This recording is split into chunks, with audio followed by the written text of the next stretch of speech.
السلام علیکم ورحمۃ اللہ وبرکاتہ۔ الحمد للہ رب العالمین والصلاة والسلام علی عبدہ ورسولہ نبینا محمد وعلی آلہ واصحابہ اجمعین، اما بعد۔ بسم اللہ الرحمن الرحیم۔ معزز اور محترم روزدار مسلمان بھائیوں اور بہنوں، عزیز بچوں اور بچیوں، انشاءاللہ آج کی اس ملاقات میں ہم اور آپ مل کر اسلامی ارکان میں سے ایک اہم رکن اور اس رکن سے تعلق رکھنے والے احکام اس سلسلے میں انشاءاللہ معلومات حاصل کریں گے۔ وہ ہے ارکان اسلام میں سے تیسرا رکن زکوٰۃ کی ادائیگی۔ اس کے بارے میں گزشتہ حلقے میں آپ کے سامنے فضیلت تفصیلی طور پر پیش کی گئی۔ آج انشاءاللہ احکام جو ہے اختصار کے ساتھ پیش کیے جائیں گے۔ تو یہ احکام پیش کرنے سے پہلے ہم اور آپ اس بات پہ توجہ دیں کہ اللہ رب العالمین نے زکوٰۃ کو جو فرض قرار دیا ہے، اس کے اندر بہت سارے فوائد ہیں ہمارے لیے بھی کہ ہم زکوٰۃ ادا کرتے ہیں، اور جن لوگوں کے پاس یہ زکوٰۃ پہنچائی جاتی ہے ان کے لیے بھی اس میں بہت سارے فائدے پائے جاتے ہیں۔ اب یہاں پر پہلی بات اس سلسلے میں یہ ہے کہ یہ جو زکوٰۃ ہم اور آپ ادا کرتے ہیں، جو بھی مسلمان مرد و خواتین ادا کرتے ہیں، اس بارے میں جو حکمت پائی جاتی ہے، ایک حکمت یہ ہے کہ اللہ رب العالمین اس عبادت کے ذریعے بندوں کی گناہوں کو معاف کر کے، بندوں کو صاف کر کے، بندوں کے مال کو صاف کر کے ان کو برکتوں سے نوازنا چاہتا ہے، دنیا و آخرت میں فائدہ پہنچانا چاہتا ہے۔ اور جو مسلمان مالی اعتبار سے کمزور ہیں تو اللہ رب العالمین ان کی مالی حالت کو بھی درست کرنا چاہتا ہے۔ اور ایک بات یہاں پہ پیش نظر رکھی جائے یا دیکھی جائے کہ اس دنیا کے اندر جو مال والے اور کم مال والے جو صورتحال نظر آتی ہے، تو یہ جو حالت ہے اس میں بھی اللہ تعالیٰ نے مصلحت رکھی ہے کہ دنیا میں بہت سارے کام انہی لوگوں کے ہاتھوں پہ مکمل ہوتے ہیں، یعنی مالدار مال خرچ کرتا ہے۔ محنت کون کرتے ہیں؟ جن کے پاس مال کم ہے، اور جن کے پاس مال ہے وہ حضرات اپنا مال استعمال کرتے ہیں۔ جن کے پاس مال کم ہے وہ افراد محنت کرتے ہیں، اور پھر آپ ان کو مزدوری کے ساتھ ساتھ ان کے پاس مالی کمزوری ہونے کی وجہ سے ان کی مدد کر کے ثواب کماتے ہیں اور ان کی حالت کو درست کرتے ہیں۔ اس طرح اس زکوٰۃ کے اندر، اس مدد کے اندر دونوں کا فائدہ ہے۔ تو اور قیامت کے قریب ایسا ہوگا کہ اللہ تعالیٰ کی طرف سے جو ہے یہ انتظام ہو جائے گا کہ سب کے پاس ماشاءاللہ مال کی فراوانی ہو جائے گی، اور کوئی بھی جو ہے زکوٰۃ لینے والا، صدقہ لینے والا، امداد لینے والا نہیں رہے گا۔ اب یہ ابتدائی بات ظاہر ہونے کے بعد، واضح ہونے کے بعد ہم غور کریں گے کہ زکوٰۃ جو عام طور سے دی جاتی ہے، کس کو دی جاتی ہے؟ جو زکوٰۃ لینے کے مستحق ہیں ان کا ذکر اللہ تعالیٰ نے قرآن مجید میں سورۃ التوبہ آیت نمبر 60 میں بتا دیا۔ تو فہرست اس میں بتائی گئی کہ 8 قسم کے افراد کو زکوٰۃ دی جا سکتی ہے۔ ان میں سے جو ہے سب سے پہلے جو ہے فقراء و مساکین کا ذکر آتا ہے، یعنی محتاج اور جو ضرورت مند، ان کا ذکر یہاں پہ آتا ہے۔ تو یہاں پر علماء نے تحقیق پیش کی کہ زکوٰۃ جن کو دی جا سکتی ہے، تو ان میں سے پہلی شرط یہ ہے کہ وہ مسلمان ہو، دوسری شرط یہ ہے کہ وہ مال والے نہ ہو بلکہ مالی اعتبار سے جو ہے اس طرح کمزور ہو کہ زکوٰۃ کے وہ محتاج و مستحق بنے۔ تیسری بات یہ ہے کہ اللہ رب العالمین نے ہم سب کے پیارے نبی محمد مصطفیٰ صلی اللہ علیہ وسلم کو اور آپ کے خاندان والوں کو یہ اونچا مقام عطا کیا کہ پیارے نبی کے لیے، پیارے نبی کی بیویوں کے لیے، پیارے نبی کی بیٹیوں کے لیے، پیارے نبی کی بیٹیوں کی اولاد کے لیے، اور ان بیٹیوں کی اولاد سے جو نسل ہوئی ان کے لیے، اور اسی طرح پیارے نبی کے جو چچازاد بھائی تھے ان کے لیے، ان کی نسل کے لیے زکوٰۃ کا لینا جائز نہیں تھا، اور اگر آج بھی اس نسل سے لوگ موجود ہوں تو ان کے لیے زکوٰۃ کا لینا جائز نہیں ہے۔ اب اس کے بعد بھائی اور بہنوں، یہاں پہ اس بات پہ توجہ دی جائے کہ دین اسلام ایک طرف تو زکوٰۃ اور صدقے کی ہمت افزائی کرتا ہے، لیکن دوسری طرف جو ہے لوگوں کو عزت دار، غیرت مند بنانا چاہتا ہے۔ بخاری اور مسلم کی حدیث میں بات ہمارے سامنے ملتی ہے کہ کوئی آدمی دوسروں کے سامنے جا کر زکوٰۃ یا صدقہ یا مدد مانگنے کے بجائے اس کے لیے بہتر یہ ہے کہ غیرت مند بنے اور جنگل میں جائے، لکڑیاں کاٹے، ان کو بیچے اور عزت کی کمائی حاصل کرے۔ تو اس طرح جو ہے عزت کی کمائی کی ترغیب دیتا ہے۔ اور اس کے بعد جو لوگ بغیر وجہ کے، بغیر سبب کے، بغیر حاجت کے دوسروں سے صدقہ، خیرات، زکوٰۃ مانگتے ہیں، ان کو یہ بات بتائی گئی کہ ایسے لوگ قیامت کے دن اس طرح آئیں گے کہ ان کے چہروں پہ زخم ہوں گے، خراشیں ہوں گی، یعنی ذلت ان کے چہرے پہ ہوگی۔ اس سے پتہ چلے گا کہ یہ لوگ جو ہے بغیر سبب کے، بغیر حاجت کے بھی دوسروں سے زکوٰۃ و صدقہ مانگا کرتے تھے۔ نعوذ باللہ، ایسی حالت آنے سے اپنے آپ کو بچا کے رکھیں۔ اب اس کے بعد آتی ہے بات کہ زکوٰۃ کس کے اوپر واجب ہوتی ہے؟ مسلمان کے اوپر، اور جو ماشاءاللہ صاحب حیثیت، جو مال والے ہوں اور جن کے پاس مال ہو، اور مال جو ہے نصاب کو پہنچے اور اس نصاب کے اوپر ایک قمری سال گزرے، ایسے لوگوں کے اوپر، ایسے مرد و خواتین کے اوپر زکوٰۃ فرض ہوتی ہے۔ تو پہلی بات اب یہاں پہ واضح ہو گئی۔ اب اس کے بعد ہم زکوٰۃ کی جو مقدار ہے، زکوٰۃ کا جو نصاب، اس پہ توجہ دیتے ہیں۔ اور جو کھیت کے اندر جو پیداوار وغیرہ ہوتے ہیں، ان کے سلسلے میں ہمیں حدیث ملتی ہے بخاری مسلم ابو سعید خدری سے، اس میں بتایا گیا ہے، پیارے نبی واضح فرماتے ہیں کہ لیس فیما دون خمسۃ اوسق صدقۃ، کہ 5 وسق سے کم اگر اناج ہو اس پہ صدقہ نہیں۔ اس کا مطلب یہ ہوتا ہے 5 وسق سے کم، اس کا مطلب علماء نے حساب لگایا کہ 650 کلو گرام اناج اگر ہے، 650 یا اس سے زیادہ، تو اس کے اوپر جیسے ہی اناج جو ہے آپ کے گھر پہ آ جائے، اسی وقت اس کے اوپر زکوٰۃ جو ہے فرض ہوتی ہے۔ اب اس کے بعد اناج کے بارے میں یہ حدیث میں بات ملتی ہے کہ اگر آپ نے اس کھیت کو پانی دینے کے لیے اگر آپ نے مزدوروں کو رکھا، بیلوں کو رکھا، جانوروں کو رکھا، یا پھر یعنی دور حاضر کے لحاظ سے آپ نے کرنٹ وغیرہ کا استعمال کیا، ایسی صورت میں اس کے اوپر جو ہے 5% زکوٰۃ فرض ہوتی ہے۔ لیکن اگر صرف بارش کے پانی کی بنیاد پہ جو ہے، بارش کے پانی کی وجہ سے ماشاءاللہ اناج ہو گیا، آپ نے پیسہ اس کے لیے خرچ نہیں کیا، تو ایسی صورت میں جو ہے 10% جو ہے زکوٰۃ جو اس کے اوپر فرض ہوتی ہے۔ اب آتی ہے بات چاندی کے بارے میں، تو چاندی کے بارے میں ہمیں جو بات ملتی ہے وہ ہے، چاندی کے سلسلے میں وہ حدیث ہمیں ملتی ہے جو کہ اسی بخاری اور مسلم میں ابو سعید خدری سے پیارے نبی واضح فرماتے ہیں، لیس فیما دون خمس اواق صدقۃ، کہ 5 اوقیہ سے کم چاندی ہو اس پہ زکوٰۃ فرض نہیں۔ اس کا مطلب علماء نے جو بتایا کہ 5 اوقیہ کا مطلب ہوتا ہے 200 درہم، 200 درہم کا مطلب ہوتا ہے آج کے دور میں 595 گرام۔ 595 گرام اگر خالص چاندی کسی کے پاس ہے یا اس سے زیادہ، تو مکمل چاندی کے اوپر جو ہے 2.5% کے حساب سے جو ہے زکوٰۃ کا دینا فرض ہوتا ہے، چاہے اسی چاندی میں سے کٹ کر کے دے یا پھر الگ سے جو ہے آپ جو اپنی دوسری رقم سے جو ہے دے دیں، اس طرح بھی آپ کر سکتے ہیں۔ اب آتی ہے بات جو ہے سونے کے بارے میں، تو سونے کے سلسلے میں سونے کی جو زکوٰۃ ہے، زکوٰۃ جو فرض ہوتی ہے، اس کے بارے میں جو حدیث میں ملتی ہے وہ ہے ابو داؤد کے اندر حضرت علی سے، پیارے نبی واضح فرماتے ہیں، اگر تمہارے پاس 20 دینار اگر سونا ہو تو 20 دینار کے اوپر آدھا دینار تمہارے اوپر فرض بنتا ہے، اور جتنا زیادہ یعنی اور اس میں اگر سونا اور جتنا زیادہ ہوگا اسی طرح اور زیادہ زکوٰۃ فرض ہوتی ہے۔ تو یہاں پر یہ بات واضح ہوئی کہ زکوٰۃ جو ہے 2.5% کے حساب سے فرض ہوتی ہے۔ اور یہاں پر پیارے نبی نے جو 20 سونے کے سکے، سونے کے دینار بتائے، اس کی وضاحت علماء نے اس طرح کی ہے، آج کے دور میں جو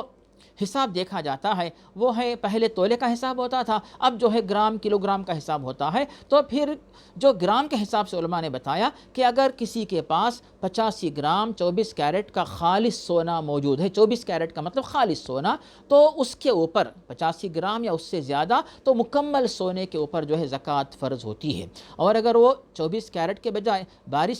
اگر 22 کیرٹ کا ہے، تو اس پہ علماء نے بتایا کہ 92 گرام کے اوپر زکوٰۃ فرض ہوتی ہے، اور اگر وہ 21 کیرٹ کا ہے تو پھر 97 گرام کے اوپر زکوٰۃ فرض ہوتی ہے، اور اگر 18 کیرٹ کا اگر سونا ہے اس پر 113 گرام کے اوپر زکوٰۃ فرض ہوتی ہے۔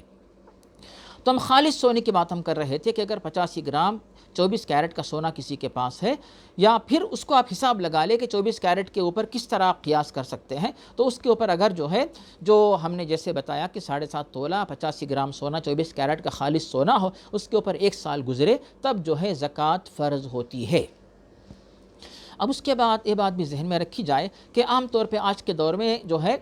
تنخواہوں کا سلسلہ ہوتا ہے، یعنی مہینے میں ایک بار تنخواہ ملتی ہے، سال کے 12 مہینوں میں جو ہے ایک ماشاءاللہ ایک بڑی رقم جمع ہوتی ہے۔ تو تنخواہوں کی جو رقم ہوتی ہے، تو اس کے اوپر جو 12 مہینے گزرتے ہیں، ان میں سے کچھ تنخواہ ایسی ہے جس پر 12 مہینے گزرتے ہیں اور کچھ تنخواہ ایسی جس پہ جو ہے 11 مہینے گزرتے ہیں، تو یعنی ہر ایک جو ہے یعنی پوری رقم کے اوپر سال نہیں گزرتا۔ اس کے بارے میں علماء نے بات پیش کی، خاص طور پر شیخ ابن عثیمین رحمہ اللہ نے، کہ تنخواہوں کی زکوٰۃ اس طرح دی جائے کہ آپ یہ نہ دیکھیں کہ بھی کتنے مہینوں کی زکوٰۃ پہ سال گزرا، کتنوں پہ سال نہیں گزرا، بلکہ آپ رمضان میں اگر حساب رکھتے ہیں تو گزشتہ رمضان سے لے کر اس رمضان تک آپ دیکھیے کہ جب زکوٰۃ دینے کا وقت آیا تو آخر میں جو ہے مکمل کتنی رقم ہے تو اس کا حساب لگا کر اس میں سے 2.5% آپ زکوٰۃ کے طور پر ادا کر دیجیے۔ اب اس کے بعد ایک بات یہ بھی کہ کیا آپ زکوٰۃ وقت سے پہلے دے سکتے ہیں؟ تو ہاں، اس کی دلیل ہمیں ملتی ہے ابو داؤد کے اندر حضرت علی سے کہ زکوٰۃ جو ہے وقت سے پہلے بھی دی جا سکتی ہے، لیکن تاخیر نہ کی جائے۔ اور اگر آپ وقت سے پہلے دینا چاہتے ہیں تو اس میں طریقہ یہ بھی ہو سکتا ہے کہ ایک ساتھ آپ کئی غریبوں کو دے دیں، ایک غریب کو ضرورت کے لحاظ سے رقم دے دیں، یا پھر آپ جو ہے جو وقت سے پہلے زکوٰۃ جو دینا چاہتے ہیں اقساط میں بھی ہر مہینے ہر 15 دن میں تھوڑی تھوڑی بھی زکوٰۃ آپ دے سکتے ہیں، کوئی حرج نہیں۔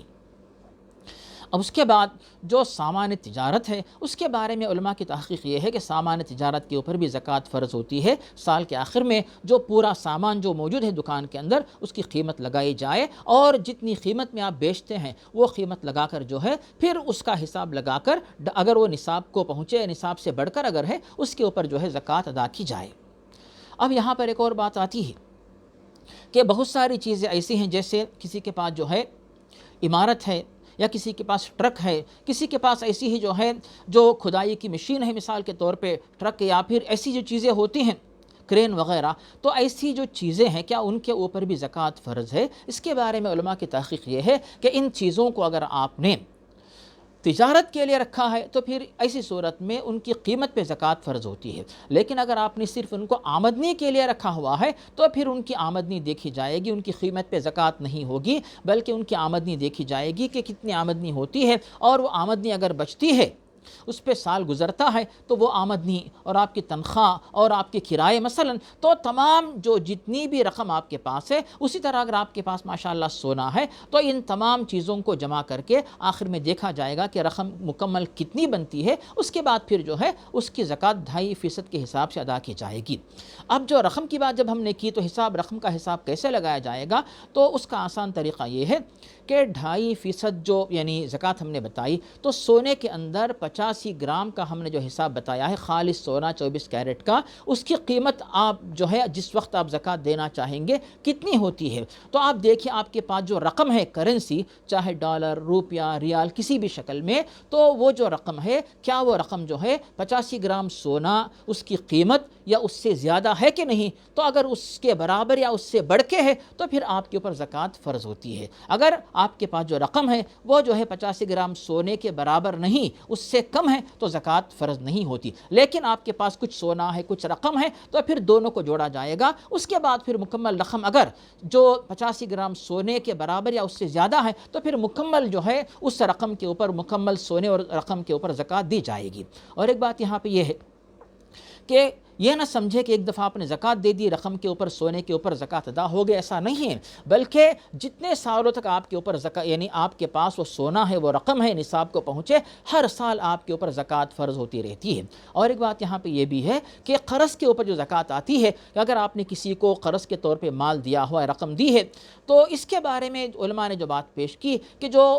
جس کو آپ نے قرض دی ہے وہ واپس دینے والا ہے، مالدار ہے، یعنی اچھی حالت میں ہے، وعدہ کرتا ہے کہ ادا کرے گا، تو پھر وہ چونکہ مال آپ کا ہے تو اس کے اوپر ہر سال زکوٰۃ آپ کے اوپر فرض رہتی ہے۔ لیکن اگر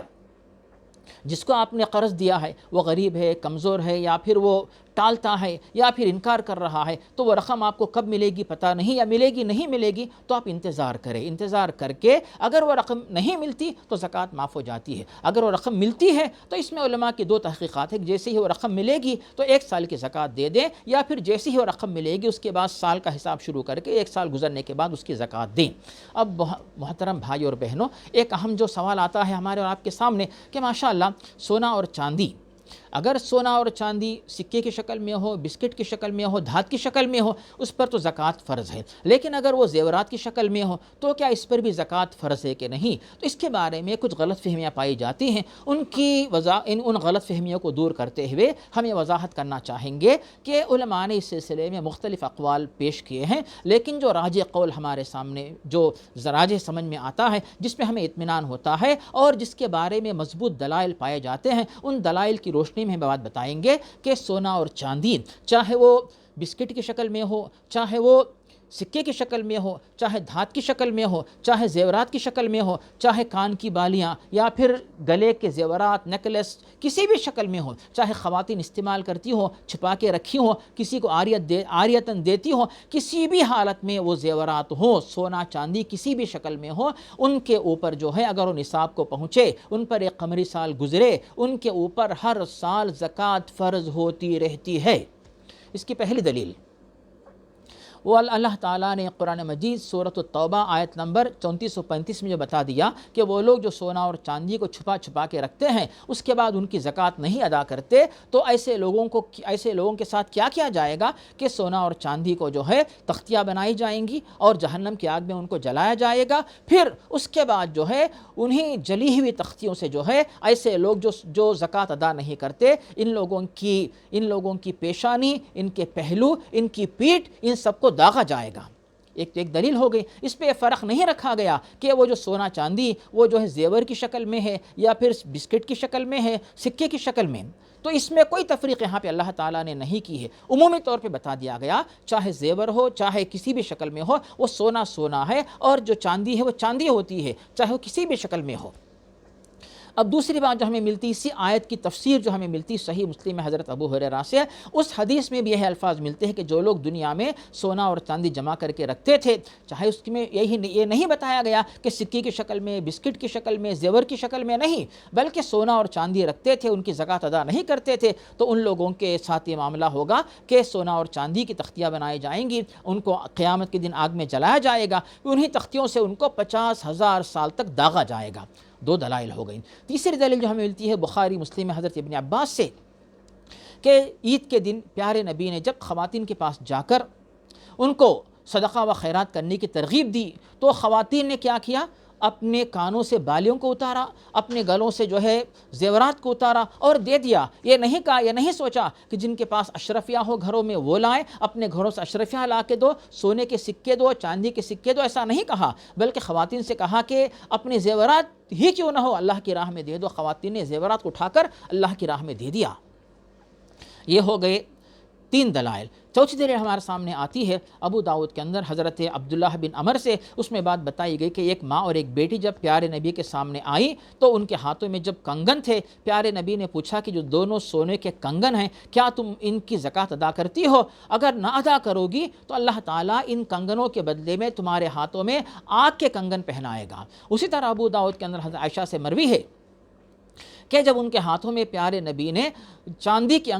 کی انگوٹھیاں دیکھی تو پیارے نبی نے بتایا کہ ان کی زکوٰۃ ادا کرو تاکہ یہ تمہارے لیے آگ کے انگوٹھیاں نہ بن جائیں۔ تو ان دلائل کے بارے میں بعض علماء نے کہا، شیخ البانی رحمہ اللہ کہتے ہیں کہ ان میں سے جو پہلی روایت ہے، جو ماں بیٹی کی روایت جس میں ماں اور بیٹی کو پیارے نبی نے حکم دیا کہ زکوٰۃ دو، اس روایت کا درجہ حسن کا ہے، اور حضرت عائشہ کی جو روایت ہے اس کو جو ہے حضرت شیخ البانی رحمہ اللہ نے اس کو صحیح کا درجہ دیا ہے۔ تو یہ باتیں ہمارے سامنے کھلے دلائل موجود ہیں۔ تو اس میں ہماری اور آپ کی ذمہ داری یہ ہے کہ زکوٰۃ کا فریضہ جو عائد ہوتا ہے تو مال کی شکل میں ہو، یعنی جو دولت ہے مال کی شکل میں ہو، سونے کی شکل میں ہو، چاندی کی شکل میں ہو، اور سونا چاندی کسی بھی شکل میں ہو تو ان کے اوپر جو ہے زکوٰۃ فرض ہوتی ہے، ان کو ادا کرنا ضروری ہے۔ اور جو بات میں نے پیش کی، سونا اور چاندی چاہے وہ کسی بھی شکل میں ہو، چاہے وہ زیورات کی شکل میں کیوں نہ ہو، اور چاہے خاتون استعمال کرے نہ کرے، چھپا کے رکھے، کسی کو عارضی طور پہ دے، ہر حال میں زکوٰۃ فرض ہوتی ہے۔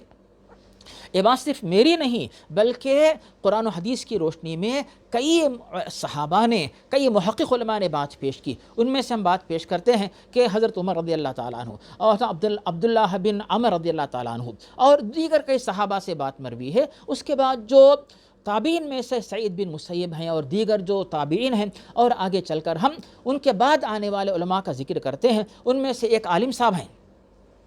وہ ہیں امام ابن الحمام جو ہے فتح القدیر کے اندر، اور امام ابن حزم جو ہے ان کی کتاب المحلا کے اندر، اور امام ابن المنذر الاشراف کے اندر، اور امام خطابی معالم السنن کے اندر، اور اسی طرح شیخ البانی دور حاضر کے محقق عالم صاحب ان کے فتاویٰ جو سلسلۃ الہدیٰ والنور کے اندر، اور شیخ ابن عثیمین رحمہ اللہ جو ہے شرح الممتع کے اندر، شیخ ابن باز جو ہے مجموع الفتاویٰ کے اندر، ان تمام علماء کی تحقیق ہے کہ یہ جو ہے سونا اور چاندی کے اوپر زکوٰۃ فرض ہے۔ مدلل جوابات ان علماء نے پیش کیے ہیں، تو ان باتوں کو سمجھتے ہوئے، ان باتوں کو عمل کرتے ہوئے زکوٰۃ کا جو فریضہ ہے اس کو انجام دے کر ادا کر کے ہمیں دنیا و آخرت میں کامیاب بنانے کی، ہمیں چاہے کہ دنیا و آخرت میں کامیاب بنانے کی کوشش کریں، اور حقداروں تک جو حق پہنچایا جائے اور اللہ تعالیٰ کی رضامندی حاصل کرنے کی نیت رکھی جائے۔ تو بھائی اور بہنوں،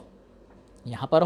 ہم اپنے اس بیان کو مکمل کرتے ہیں۔ آخر میں اللہ تعالیٰ کے دربار میں دعا ہے کہ اللہ رب العالمین ہمیں اور آپ کو ارکان اسلام ادا کرنے کی توفیق عطا فرمائے، اور ان ارکان میں سے زکوٰۃ جو فریضہ ہے، زکوٰۃ کا فریضہ بھی صحیح طریقے سے، بہتر طریقے سے، بہتر حد تک کما حق ادا کرنے کی توفیق عطا فرمائے، اس میں ہمیں اخلاص عطا فرمائے، اور یہ جو